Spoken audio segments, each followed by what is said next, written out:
On this episode of Pitch Chris, we're going to be talking about what is the difference between an agent and a talent manager, and if you are a journalist, how do you become a screenwriter, and where is the best place to find entertainment gigs online?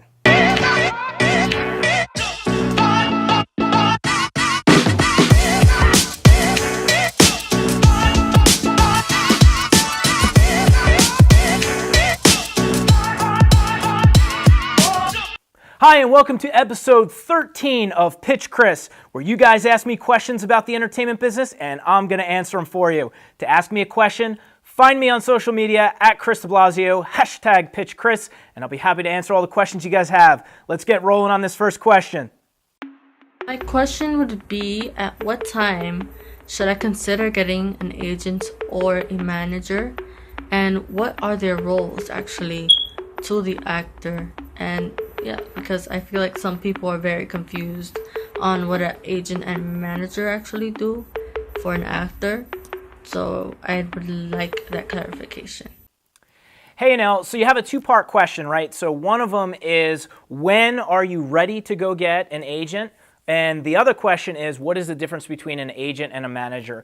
So one of the biggest things as an actor just starting out, you've got to build up your credits. So there are plenty of places that you can go to find acting roles and postings that you can actually, whether it's student films, whatever it may be, just start building up your resume. And once you get to a certain point that you feel you're ready to now have representation, that's the time that you apply. But there's a couple of things that you're going to want to need to know, and this is answering your second question, was what is the difference between an agent and a manager? Well, there's some really big differences. One of them, your agent represents you. They're a hunter, right? They're hunting for all the jobs and the roles that are out there that you're a right fit for, and they're doing negotiations with the casting directors, and they're trying to get you working, right? They're actually hunting all that work for you, whereas your manager is almost like a farmer, right? They have the best interest in your career of scheduling, connecting you with the right photographers, connecting you with PR and publicists, and connecting you with acting coaches if you need it for certain things, and they're managing your schedule, your day-to-day.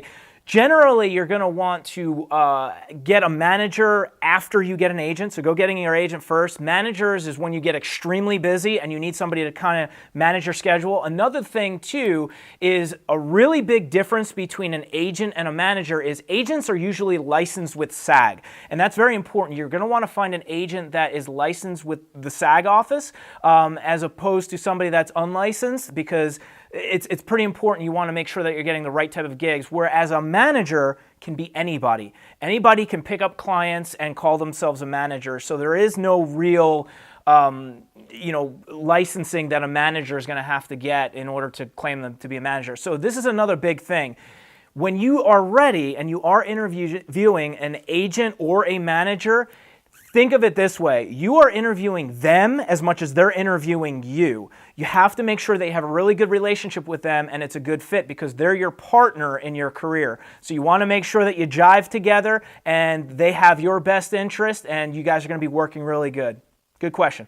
Hi, this is Edward Adams, and my question today is, how do journalists transition into becoming screenwriters? I have several friends, and myself too, who are interested in writing screenplays to tell some of the stories that we've covered over the years, but have no clue really how to do that. I mean, there's several books that tell you how to write a screenplay, but what are really the steps once you write it? What do you do with it? Can you give some advice or about opportunities, or how do we reach out, or how do we pitch? What is the process when these things happen?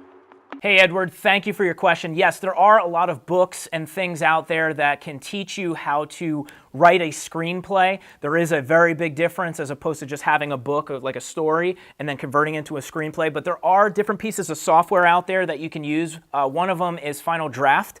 It allows you to put it in screenplay format, and it's pretty easy to use. So I'd highly recommend that if you're searching for a platform to kind of help guide you through that.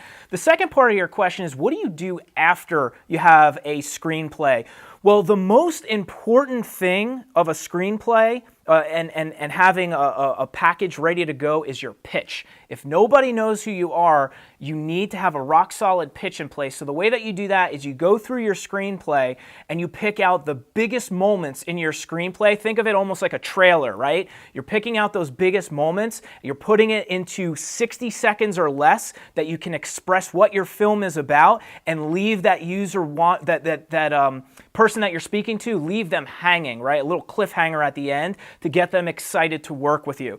Now, another thing too is it depends on where you're going with this. Are you pitching it to a producer that's going to buy it, like they're going to option it from you and do it on their own, or are you looking to partner with somebody? In one of the other episodes, episode 12, I talked about the difference between a technical producer and a creative producer. You're going to want to look for that creative producer because a lot of times if you are dealing with a creative producer, they'll like the project and they want to work with you on it to take it to that next level that you may not have those relationships, you may not have those contacts. They'll also be able to tighten up your script to make it even more entertaining for the end user, for that viewer. So those are the things that are going to help you get to that next level after you write your screenplay.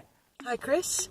My question is, are there any other platforms or resources that you would recommend for someone who is trying to find gigs in Atlanta other than Facebook and Instagram? Hey, Sophia. So there are a lot of gigs being popped up on, social media and Facebook. But one of the biggest things that you want to look for, depends on where you are, if you're an actor or if you're a crew, but one of the biggest things, if you're an actor, you want to check out Actors Access.